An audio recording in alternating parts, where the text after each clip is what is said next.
So the gentleman I met told me he had originally come here from Boston in the early 70s, and his intent was to come to school here at the university and get an MBA. Meanwhile, he worked part-time as a tour guide and found out that it was a job he really liked. In fact, he began to immerse himself in the Hawaiian culture as much as he could. He said one of the favorite things he liked to do was to bring people to a place called Alekoki. Today we know it as Kapena Falls. But as a precautionary measure, he said he would go ahead of his group, check the place out, make sure everything was safe, and then he'd bring them in. He said on one particular morning in 1977, it was the same routine as usual. He pulled the car into the place, got out, walked out to the falls. He said as he was walking out, he saw a little Hawaiian girl sitting cross-legged just at the edge of the pond. She had a bamboo fishing pole.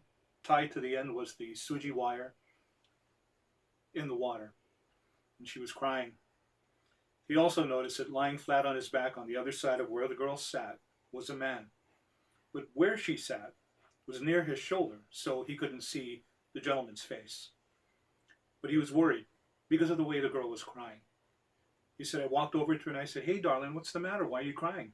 And pitifully she said, I've been sitting here all morning.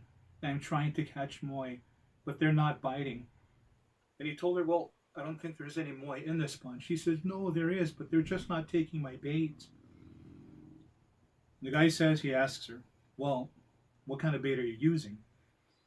He says the little girl stands up, holds the wooden fishing pole like this, and starts to pull out the wire. As she pulls it out, he can't see it quite yet, and then she holds it up right to his face. He said on the hook are a pair of human eyes. He's shocked, and he sort of glances behind her like this and notices the man lying flat on his back, whose eyes are missing.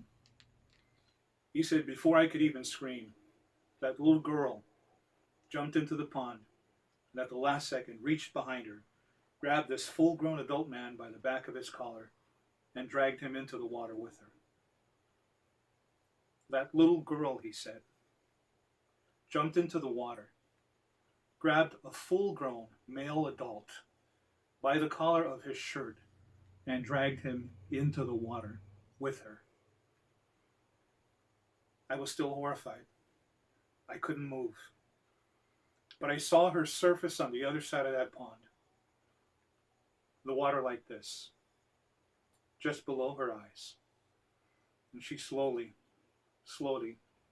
started to swim back toward where I was standing. And her eyes rolled over black. Hey! And I turned around like this, and it was the group, the people. They had been waiting for me to come back out and get them, and I never showed. They said it was at least 45 minutes. And they came looking for me. And they saw me, standing there catatonic. And that's when they shouted. The conclusion of the story, he tells me, after that time, until this moment, as I'm talking to you, whenever I have to go anywhere near the windward side, I never go up the Pele Highway. I never go up Nu'uanu. I always take the long way. True story.